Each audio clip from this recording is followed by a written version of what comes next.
Let me show you why BridgeSwitch, which is PI's high voltage motor drive solution, is the perfect fit for driving single-phase motors. Single-phase motors are becoming very popular in applications like range hood, gas boilers, and water pumps due to the lower system cost versus three-phase and good performance. Here, for example, we have a centrifugal fan. This type of motors you may find in range hood, and controlling such a motor is very simple with BRD1261, which is the half-bridge solution from Power Integration. Let's look at this reference design kit RDK872 using only 2 ICs to drive such a single-phase motor.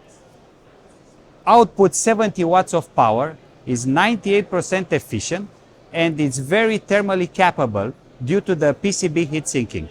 It also slashes the IEC 6730 Class B certification time due to the built-in overcurrent protection. And by the way, can also work with BridgeSwitch-2, which we just launched.